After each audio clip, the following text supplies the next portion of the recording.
할렐루야, 반갑습니다. 오늘은 사도신경 연구 세 번째 시간, 나는 창조주 하나님을 믿습니다 라는 제목으로 말씀 나누겠습니다. 우리 찬양, 창조주 하나님을 찬양하며 나아가겠습니다.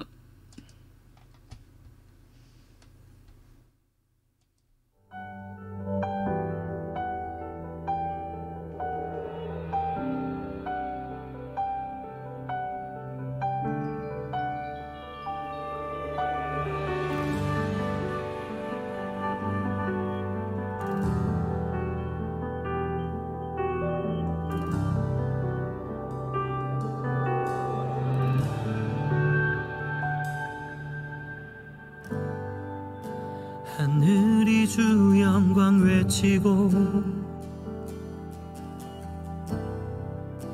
바다가 주 능력 나타내 저 부는 바람이 노래해 주의 놀라운 손길 태양은 낮에게 말하고 달과 별 밤에게 전하네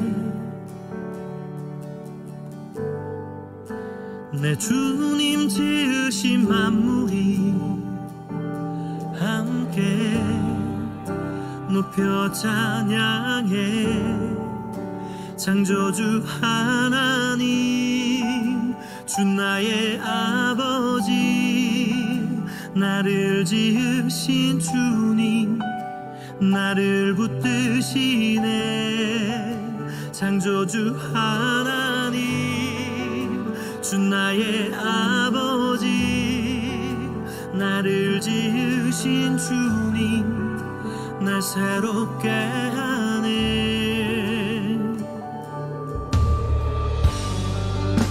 태양은 낮에게 말하고 달과 별 밤에게 전하네 내 주님 지으신 만물이 함께 높여 찬양해 창조주 하나님 주 나의 아버지 나를 지으신 주님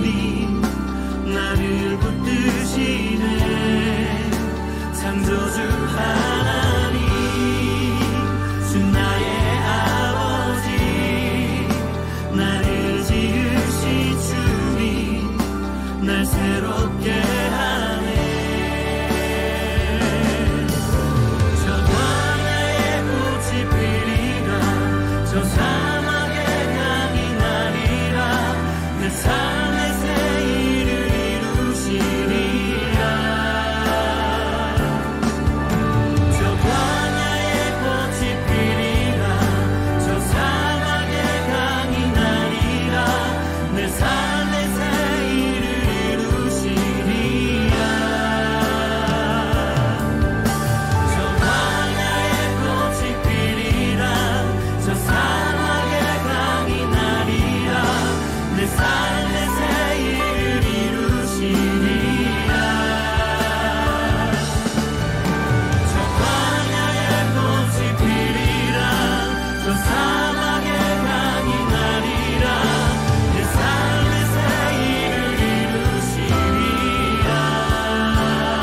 주 영광 외치고 바다가 주 능력 나타내 저 부는 바람이 노래해 주의 놀라운 손길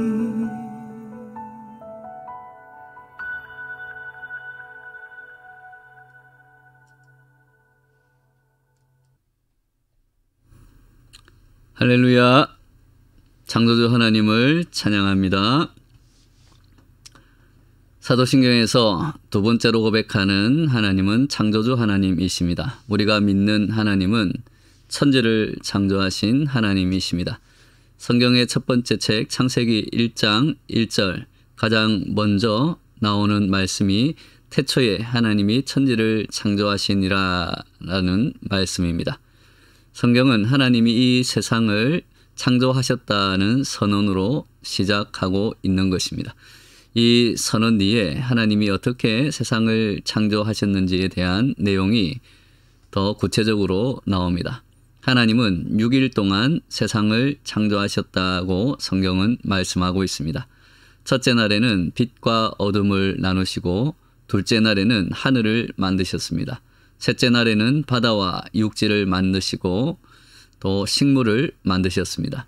넷째 날에는 빛을 주관하는 해와 달과 별을 만드시고 다섯째 날에는 하늘의 새와 바다의 물고기를 만드셨습니다. 마지막 여섯째 날에는 땅 위에 사는 동물과 우리 인간들, 사람을 만드셨습니다. 그리고 마지막 날에는 하나님은 창조사역을 다 완성하시고 일곱째 날 안식하셨다고 성경은 우리에게 전하고 있습니다. 우리는 창세기에 나오는 창조 이야기가 어떤 의미가 있는지 생각해 봐야 합니다. 그래야 하나님이 창조주라는 사실이 우리에게 어떻게 다가오는지, 또 하나님은 어떤 분이신가, 무엇을 하신 분인가를 더 잘 이해할 수가 있습니다. 사실 창조 이야기는 성경에만 나오는 것은 아닙니다.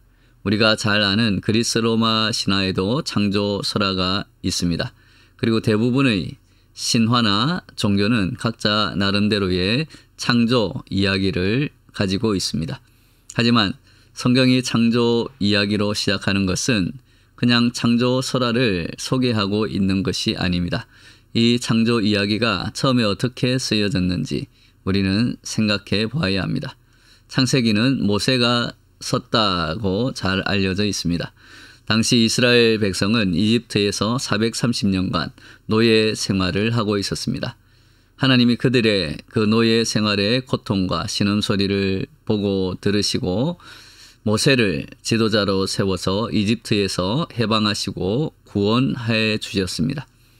모세가 창세기를 썼을 때 이스라엘 백성이 이집트에서 나와 하나님이 약속하신 가나안 땅으로 가는 중이었을 것이다고 생각해 볼 수 있습니다. 그렇다면 이스라엘 백성이 처음 경험한 하나님은 어떤 하나님이십니까? 바로 노예였던 자신들을 이집트라는 강대국에서 구원하신 구원의 하나님이 되십니다. 이스라엘 백성을 보내지 않으려는 이집트 왕에게 10가지 재앙을 내리시고 이스라엘 백성의 길을 가로막는 바다를 갈라서 길을 내신 구원자 하나님, 기적을 통해서 그들을 해방하신 하나님이 바로 그들이 경험한 하나님이십니다.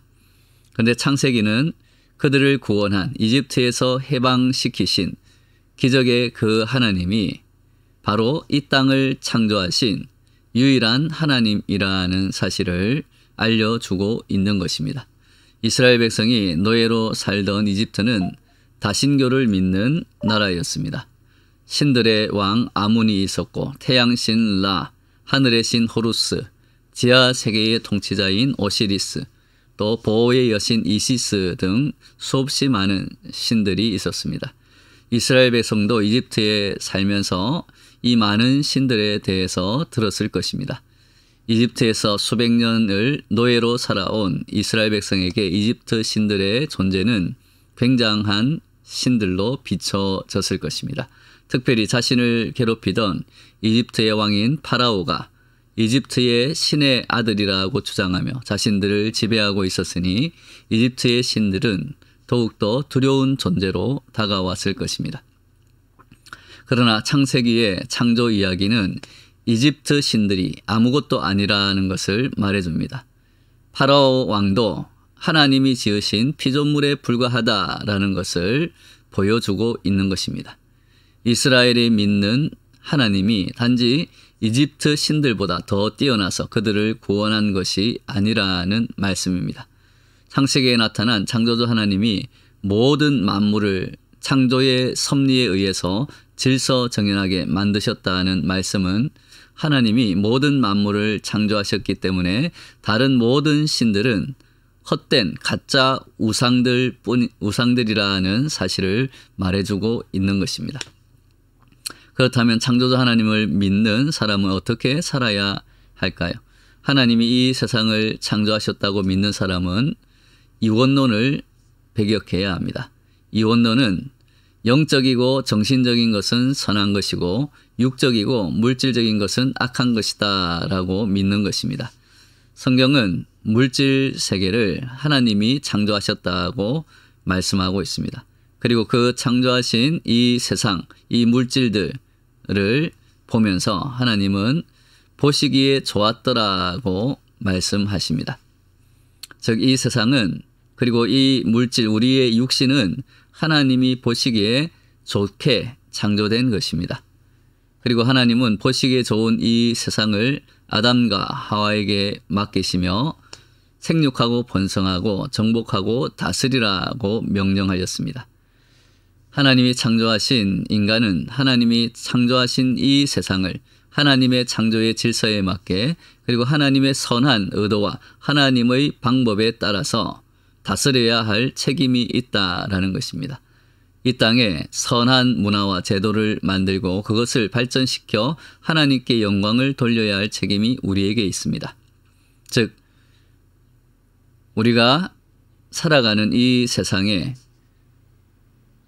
물질적이고 육신적인 것이 악하고 우리의 정신과 영혼은 선한 것이 아니라 우리가 하나님의 방법으로 하나님의 선한 뜻대로 다스리면 이 세상은 선한 것이 되는 것입니다. 즉 우리의 물질과 우리에게 주신 하나님이 주신 물질과 우리의 육신, 이 세상의 모든 만물들이 하나님의 뜻대로 하나님의 창조 질서대로 선하게 다스리기만 하면 모든 것들이 하나님이 보시기에 좋은 것이 된다라는 것입니다.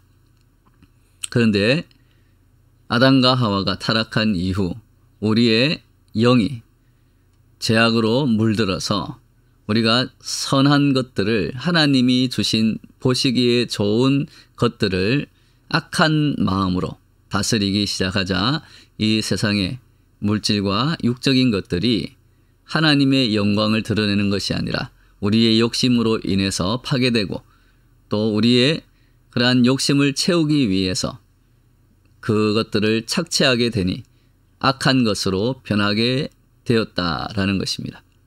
우리는 창조주 하나님을 믿는다라고 고백할 때 창조주 하나님께서 보시기에 좋게 만든 이 세상을 우리의 죄악으로 망쳐버리는 것이 아니라 이제는 그 망쳐진 것들을 다시 하나님의 마음으로 하나님이 보시기에 좋은 것으로 치유하고 회복해야 할 책임이 있음을 우리는 또한 마음에 새기고 그렇게 고백하게 되는 것입니다.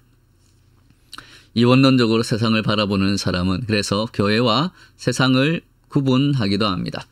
단순히 교회는 선하고 거룩하신 것이고 세상은 악한 것으로 구분해 버리기가 쉽습니다. 주일은 거룩한 날이고 나머지 6일은 세상에 속한 날이라고 여기기도 합니다. 또 목회자처럼 교회에서 일하는 것은 거룩한 일이고 세상에서 직장에 다니는 것은 세속적인 일이라고 생각할 때도 있습니다. 그러나 그렇지 않다라는 것입니다. 하나님은 모든 세상을 보시기에 좋게 창조하였습니다. 그러므로 교회나 세상이나 모두 이 땅을 창조하신 하나님의 통치 아래에 있는 것입니다. 우리는 이 세상에서 하나님의 통치를 이루도록 노력해야 합니다.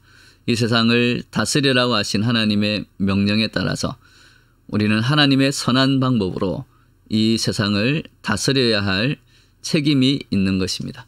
내가 무슨 일을 하고 내 직업이 무엇인지가 중요하지 않습니다. 내가 있는 그곳에서 하나님께 영광을 돌리는 삶을 살기 위해 어떻게 노력하느냐가 중요하다라는 것입니다.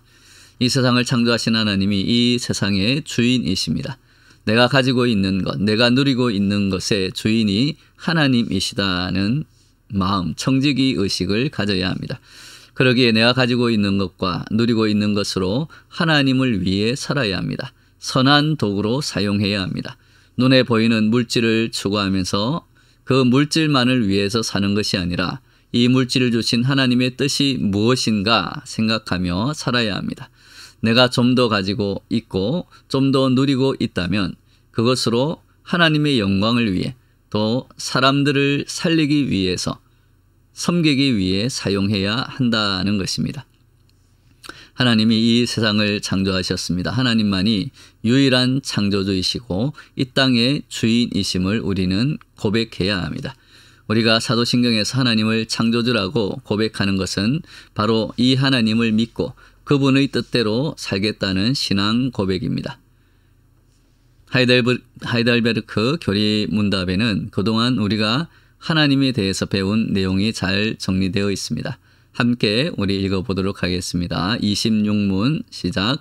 나는 전능하신 하나님 아버지 천지의 창조주를 믿습니다 라고 고백할 때 당신은 무엇을 믿습니까? 답도 같이 읽습니다. 시작.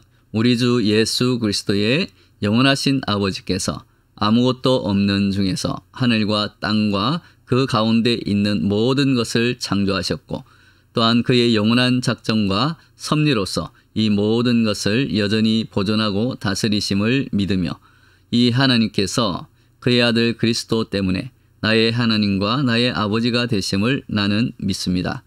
그분을 전적으로 신뢰하기에 그가 나의 몸과 영혼에 필요한 모든 것을 채워주시며 이 눈물 골짜기 같은 세상에서 당하게 하시는 어떠한 악도 합력하여 선을 이루게 하실 것을 나는 조금도 의심치 않습니다.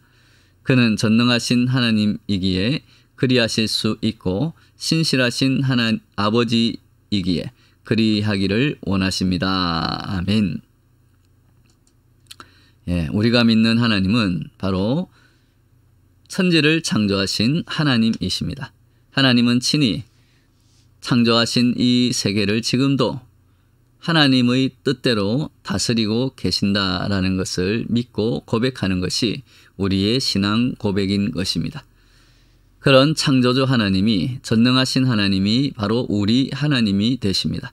그러니 우리가 아버지의 자녀답게 산다면 긴장하거나 불안해할 필요가 없다라는 것입니다. 오늘도 창조주 하나님을 믿으며 하나님의 뜻대로 살아가며 어떤 악한 상황에서도 선으로 악을 이겨나가는 저와 여러분 되시기를 예수님의 이름으로 축원합니다. 아멘.